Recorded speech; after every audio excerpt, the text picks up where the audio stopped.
Yes, people, welcome back to the talkSPORT YouTube channel. Romario Webster here, and today I'm joined by a very special guest, my good friend Deluded Gooner, aka CJ. CJ, how are you, bro? You good?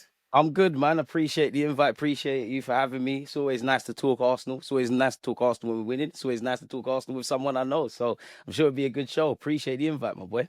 Yeah, come on, man. We're both in very good moods for good reason as well. And it's getting familiar, the wins, the clean sheets. But before we get into our form, let's start with last night 3-0 win away to Slavia Prague. Not always the easiest of games, those away games in the Champions League, going to Eastern Europe. What did you make of the game and the performance? Where do you want to start? Like you said there, the key point is, you're going to an away ground, which is probably like difficult to play against. You know how it is in that them kind of regions. It's going to be noisy. It's going to be partisan. I'm sure you watched the game. You obviously watched the game where you wouldn't be speaking. You saw how the Oh, fans were carrying on. I felt the first 20 minutes, it's expected. They're playing at their own backyard. There's a sense of pride. I think prior to yesterday, they have a good home record. So I think they pressed high. They made it a bit difficult for us in that regards. But after 20 minutes, when we started settling and playing our play, it's the same old. Like you said at the beginning, this is getting familiar. We got 3 points. We kept a clean sheet. The players that came in did well. I think there was some dodgy. I think we benefited from a dodgy penalty. I think the referee thanked the Lord for VAR because they would have given one against us. But we keep it moving, and I don't want to jump the gun, but with Bayern Munich, that's a bit of an insurance policy. It keeps the good run flowing in all comps and keeps the good run that we've got in the Champions League. And to make things better, a couple Haaland boys came off the bench, a Noose and obviously Max Dowman to play in the Champions League. So all in all, fantastic, man. Clean sheet, 3 points. Way too familiar for us. well, CJ, you're thanking VAR there. We have to thank VAR twice because we nearly lost or had a big chance of losing that clean sheet record. We've now gone 8 games in a row with clean sheets. That's 10 wins in a row. And that record, CJ, hasn't been equaled since 1920. A Liverpool Ridiculous. side in 1920. They were the last team to go 8 games winning without conceding a goal in all competitions. I mean, how impressive is our defense, and is that the main reason Arsenal are playing as well as they are at the minute? We've got a formidable defense, man. We've got a formidable defensive outlook. Obviously the back five, including Raya, they'll be the ones that gets the praise because obviously they play in the defensive line. But it's all the aspects. It's how we get back into position. It's how we're stubborn to break down. What I like is the general pride in us wanting to keep clean sheets. You might have a left winger that's ran all the way back to cover a right back for a second and just get us out. And I don't want to. I want to pick my words wisely because I'm surprised because like you said there, we're equaling records since way before us or our parents were even there. But we've been a good defensive side for a couple of years now. It feels like we've now reached a new height in terms of maturity and we've got a certain inevitability. And I'm sure we'll get onto it, but I'm sure there's a lot more we want to see in an attacking sense. But defense is the foundation, George Graham days. George Graham was at the Emirates a few weeks ago. I'm sure he'd be proud. The people that called our team negative and say we will just defend, it seems like everyone's trying to copy us, if I'm honest with you. So I can't praise Mikel Arteta, the coaches, the players' willingness to want to adapt and adopt those defensive ethoses. I can't praise them enough, man. And long may it continue. It's a staple to any title winning side or any trophy winning side, matter of fact, Roms.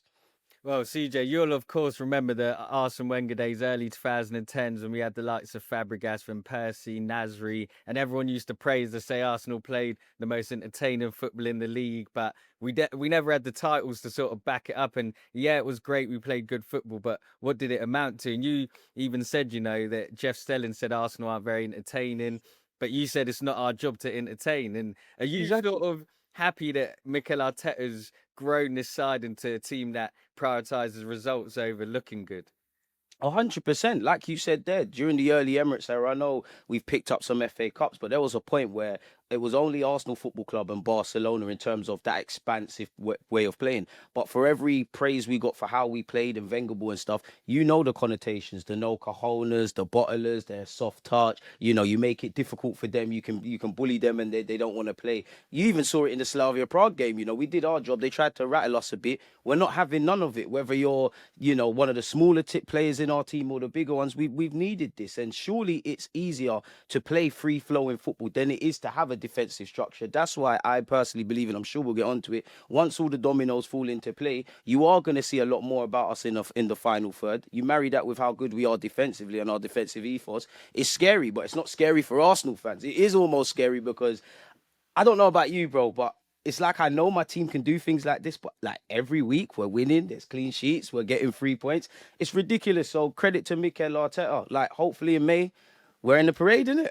Hey, listen, I'm getting excited. Don't get me too excited, but There's a long way to go, but if I get excited, man, that's one thing that side note, yeah, and I'm going off on a tangent, kind of annoys me about football fans in that we know it's not done in October or November. We know there's a lot of football to go. We know there's going to be downers and we're not going to win and keep clean sheets every week as much as I want that. But, you have to be happy about your team doing results. In the same way, in a flip universe, if our performances were shaky and we're saying the complete opposites, we'll be going mad. So why can't people live in the moment while considering there's more tests to come? I don't know, man, but I just feel that's the media landscape with football fans at the moment.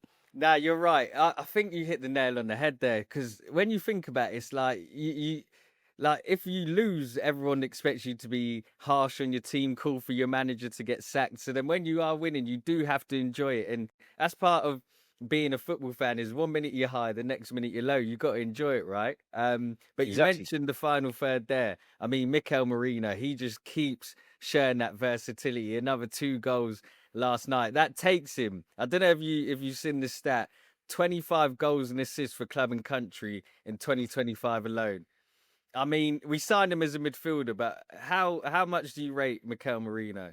This guy's an enigma. He doesn't make any sense. It's like he can play in multiple positions, but doesn't necessarily have one. He's not quite a striker. He's not quite a centre mid. I call him a glue player. Like he's a fantastic player to have as part of the squad. Granted, respectfully to him, even though he has done the business in crunch times or crunch moments or provided clutch for us, he probably wouldn't be in your strongest 11 week in, week out in the Premier League, nor would he be, by God's grace, if we're in the FA Cup. But it's a squad game and we've got a consistent and a reliable player. He's done it for club, as you said. He's done it for country. That statistic shocked me. And it's credit to Mikel Merino's adaptability to be able to play up front and thrive up front, and also Mikel Arteta's ability to identify him. Now, obviously, we're probably going to get onto injuries, but I did feel, especially with Kai Havertz getting injured, I'm sure on the first day of the season against Man Yeah. United, owing to it's really just Gyökeres. You would have thought Kai Havertz and Gyökeres, they would have rotated. I did think we'd have been exposed to like Merino playing through the nine a bit more.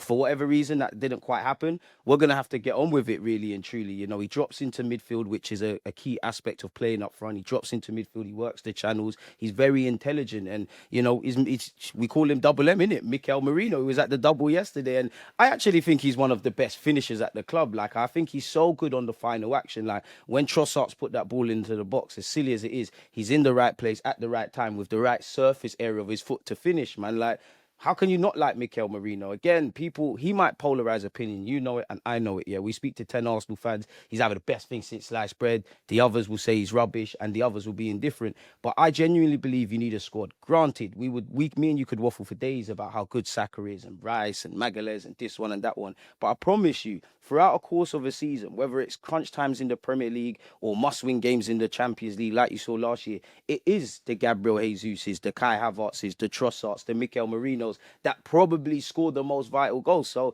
keep it up, Mikel Merino, man. Like, he's doing his thing. Love it. Yeah, no, Marino he's been a big success, and I know you've got an eye for spotting players here and there. I know you Appreciate that. spotted Eze when he was playing in the championship when he was only 20, but I bet you didn't even see him playing up front like that, man. Nah, man, it's one where you wish you could have a conversation with Mikel Arteta. I could not see him performing up front. It's actually mad because he's a central midfielder. I actually prefer him to play up front when he's in an Arsenal shirt. Same. But you've seen him play in midfield and up front for not just club but also country. He's easily one of the most misunderstood players, and I do think he was given a tough task when he signed for Arsenal because people were saying he's a game changer, he's a level raiser, he's going to replace Granit Xhaka. He hasn't quite been that. And above everything, I feel in the year and a bit he's been at this club, yeah, he started off, humble's not the right word, bro, but he sounded off like a bit too humble, a bit nervous, and nobody wants to see that for a human being anyways. Every week he started to get more confident, and I think, you have to argue, Roms, like, surely he's one of our most clutch players at the club. Like, you look at the games he scored that in, or in the moments of the games. What, Leicester last season when we nicked it, scored against. I'm sure his first goal for us was Liverpool at the Emirates. We all remember Real Madrid, Chelsea even last year. Big games, vital games for club and country. Like, he's got that clutch gene, man. Long may it continue for Mikel Merino, man. And now with Gyökeres out, we're gonna need him, innit? Nah, you're right. We do need him. We need them all. Like I was a bit harsh on Trossard at the start of the season. I was open to selling him, but even yesterday he gets the assist from Merino. He's effective. I mean, we're talking about the squad and we're missing a few of the starting 11, the likes of Odegaard, Gyökeres out, Martinelli. But I have to ask you, CJ, and you're getting excited. I'm getting a bit excited as well, if I'm honest. This is two questions, all right?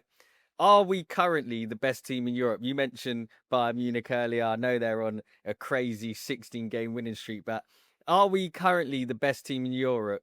If not, where do you rank us? And But go based on. on your answer, do you expect us to win the Premier League and or the Champions League?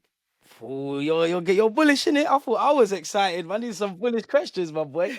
Oh, that's a good question. Do you know what? In terms of current form, we're up there. I'd always give the bias to answer your question. When you were saying it, I thought PSG because they've earned that right. They've obviously the current holders of the Champions Difficult League. result against Bayern Munich yesterday, though, Yeah, losing very 2-1. difficult result, but I have to give it to them because they hold the trophies like they're the kings of the castle. Other than that, I think us on current form, Bayern Munich, we're top three in it. Of course, you're naturally gonna have the Barcelonas and things of that ilk. So we're in the mix. We're in the mix. Obviously, it's early doors because I mentioned PSG last season. At this point, you might not have had them down as necessarily the best team in Europe, but come the end of it, you saw. So we're up there. I'd say in terms of current form and what we're doing, undoubtedly we're top three. And to answer your second part of the question, we got to the semi-finals last year. Mikel Arteta, if we isolate him as much as we can away from Arsenal Football Club, for a manager that's been managing, I say 5 minutes loosely, but loosely 5 minutes. He's been in the Champions League. What this will be maybe his third season. He got to a quarterfinals where Bayern Munich dunked us out. We beat Real Madrid and then got to the semis the next year. Hopefully, it's a positive omen. So if I feel we're top three, if I feel we've showed year in year improvement, if I feel there's more to come from an attacking sense, and we've got a formidable defense, and actually, I feel we get a lot more plaudits in Europe than we do in England.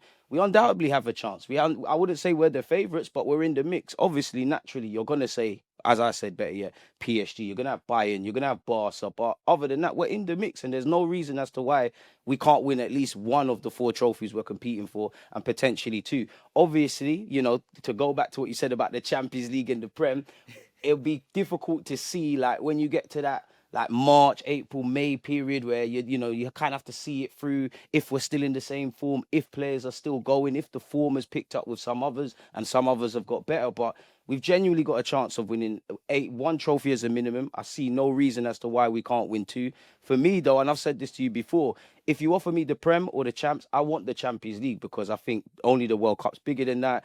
Us, Arsenal Football Club, unfortunately, we don't have a strong history of European heritage. And again, the sins of '06, bro. We need to get over the line, man. So yeah, man. I would say we're there. I wouldn't say we're the favourites, but I would say in the Champions League, to answer your question in short, I'd say we're in the top five minimum teams to be in and around the mix. I would have us as third. If we can beat Bayern Munich like in a couple of weeks, I'd boost us up to probably second, just because I want to see what this Bayern Munich side's about. We know Harry Kane at the Emirates is going to get a penalty, and I want to beat Bayern Munich. I know it's childish, yeah, but do you remember when Company said, "Yeah, Lokonga's the next Yaya Toure"? Yeah. So I want to take 3 points off him for that line, man. Yeah. Hey, all we have to do is ask Eddie Nketiah about Lokonga's career at Arsenal. He can shed some light. You're a nasty man. Premier League, CJ. Let's focus on that. We've got Sunderland, of course, led by Granit Xhaka. And CJ, you'll understand what I mean when I say this. We didn't really get the best of Xhaka when we had him. We got that one stellar standout season just before he left, which is a bit of a shame. And part of me wishes he stayed for further. But he's obviously gone on. Was at Leverkusen in that unbeaten season. He's now at Sunderland. They're sitting in fourth. He scored against Everton on Monday night. I mean, what do you make of this game? Going to the stadium alike, man. It's a tough game. Well, how long you got, man? It's a difficult one because it's one where, respectfully to Sunderland, if we are really here to win the league, if we really want to keep this momentum, go into the international period on a high, and end what I feel, yeah, like, because I'm sure it's for another show, but you look at the games we've got after the break, the Bayerns, the North London derbies, the Chelseas, etc. Most people's attention would have been swayed towards that kind of run because we're playing bigger teams. I feel there's a section, and I'm sure you're the same, of Arsenal fans where, we had Fulham, Newcastle, West Ham, Palace. I know it's the League Cup but Brighton, the kind of bogey teams. Now, granted, Sunderland are not a bogey team, but that's the kind of run that I want to finish on a strong. In relation to Sunderland, like you said, it's the Granit Xhaka derby. I feel he was misunderstood throughout his time at Arsenal. There was fluctuations in his performance, but you're right, you're bang on the money. We got that one good seat, maybe two when he was with Yeah. Partey, but the last year he was really playing out of his skin. He was really amazing. Arguably, right now in the Premier League, he's probably one of the signings of the season, and Sunderland have been one of the shocks of the season. Like they were probably, well, I had them. Little did I know that they were going to do this, dead set to go back down, bro. But they're overperforming. They're doing well. The stadium's going to be rocking. That's why people wanted to get promoted. There's also that kind of, I call it the fearless tax, because if we beat Sunderland, granted there might be headlines about Arsenal clean sheets, etc., but it's just another day at the office. If they win, they've pulled off a scalp. They've beat probably one of the best teams in the Premier League and in Europe. The attention obviously goes towards Liverpool and City, which is why we need 3 points even more, bro, because Liverpool and Manchester City are playing each other on Sunday. A draw would be a great result. If anyone loses, then it's obviously a spanner in the works. But I'm expecting them to be up for it. I'm expecting it to be a tough game. I'm expecting them to be rocking. But as bad mind as this might sound, bro, if anybody knows about Granit Xhaka's fragilities, it should be Mikel Arteta and it should be Arsenal. And, Declan Rice and Zubimendi and Eze, if Granit Xhaka leaves that game being the best player on the park, something's wrong. Obviously, in line with Gyökeres's injury, Merino probably goes up front. I'm not expecting it to be pretty. I am expecting them to, throw some punches and us to kind of live dangerously. But I think we could sneak out there with a set-piece goal, 1-0 clean sheet, and then into the international break. And then after that, bro, hope everyone's fit. And then we move.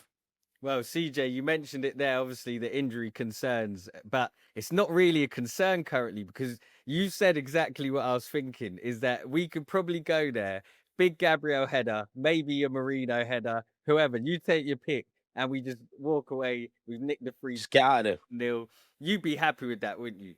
Well, how can you not be happy with that? Of course, I'm an Arsenal fan or I'm a football fan, or every football fan wants to win every game, concede no goals, kind of like what David Raya's been doing, score a million goals. Like, even though on occasion we've done that, and I think there's more to come. But, bro, we've got to be honest. Like, the players are not necessarily fit. Not every game's a walk in the park. I've started taking attention of this because I think Newcastle was the turning point this season. But I remember Mikel Arteta saying, yeah, in the second half, just as a throwaway comment, he was like, yeah, in the second half, we looked a bit leggy because we've had a lot of games. We've just coming off of a condensed fixture calendar list. So I'm expecting that to kind of be an element because football does take a lot out of you. But 1-0, keep it moving. But now that we said that, there'll probably be a lot more goals on show. And I know you're probably with me in that. I think people are disingenuous about Arsenal Football Club. Do I think we're as entertaining as we could be? Purely for Arsenal fans, because I don't care about anyone else.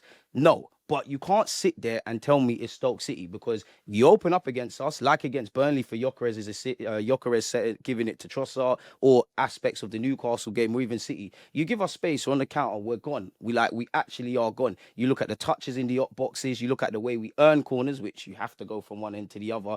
There's a lot of building blocks. For me, I think the reason as to why the attacking thing isn't there is, simply put, we haven't had players available. Like, yourself, consistency in relationships is what builds that kind of things. Eze's learning what's required of him individually and collectively. Odegaard's been in and out the side. Rice and Zubimendi are learning to play together. Timber and Saka are having an extended period playing on that side. The left-hand side at the moment is Trossard and Calafiori. That could change. So Gyökeres has had to adapt as well as to his teammates, the league, and what Arteta wants. So once Saka's been in and out. So once all of these things click, bro, nobody's stopping us. Like, nobody's stopping us, because that's the scary thing. And you kind of said it as a throwaway comment. We've just been keeping it moving regardless. And if you were to ask Arsenal fans, like, their players of the season, they'll probably say Timber, Magalhaes, Calafiori, maybe Rice, maybe Zubimendi, but it'd be the defensive unit. So when our attacking players start to be fit and firing and flowing, it's scary. But once again, bro, it's not scary for us. Like, it's going to happen, man. Like, we've got a very good function inside.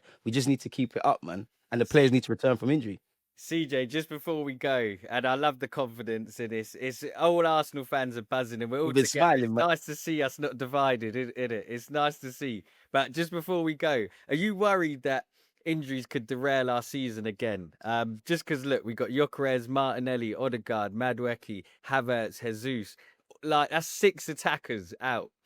Does it worry you at all, or are you confident that we've got a bit of a gap, 6 points on City, 7 on Liverpool? Are you confident we can sort of see it out? At the moment, it's like being in my garden and the sun's shining, and you looked at the weather forecast, and you can see there's a chance of rain. So you might not move to put on a jacket immediately, but you know you need to kind of act. Obviously, my confidence, and I'm sure everyone's confidence. I always look at my own team first before I start looking left and right. And I don't feel we're perfect, but we're controlling games. That everything is close to perfection given the context is as we could in it. So we're doing what needs to be done in that regard, and we could always get better. Like, we're complaining about not having shots. For me though, naturally, because as you was wheeling off those lists, the attacking ranks that can derail anything. Obviously titles are won by defense, but goals win games. And yes, there's set pieces and dead balls, and our use of Timber and Calafiori in the final thirds provide bringing havoc. But you always got to think when these things don't work, and we need depth in it, for two reasons. The players that are available or into the ones that aren't, unfortunately, you have to run them into the ground. You have to give Max Dowman and Wanyeri, as talented as they are, opportunities, but you have to live or die by the fact that them young players might show their age on occasion. Naturally, of course, we need the Kai Havertzes, the Maduekes, the Yokerezes, the list goes on, because again, that allows us to take people out the side. Kai comes back and you've got Merino, that allows Yokerez to thrive, but also be subbed. I actually feel Saka's come back from another injury, and we've got Max Dowman, but owing to not having Madueke, we've probably had to kind of play him a bit more. So naturally, it's got to be concerning, and I don't know what it is, bro. But like, isn't it baffling to you that it just happens to be with our attackers? And what scares me as well is it's the nature of the game. As much as I'm happy to see these players potentially come back from injury, as you know yourself, couple players come back, couple players get injured. It's just the nature of the game. But so far, so good, man. We've got to have reasons to believe and just be confident until we're shown reasons not to be, if I'm honest. So yeah, I'm nervous, but let's keep going, man.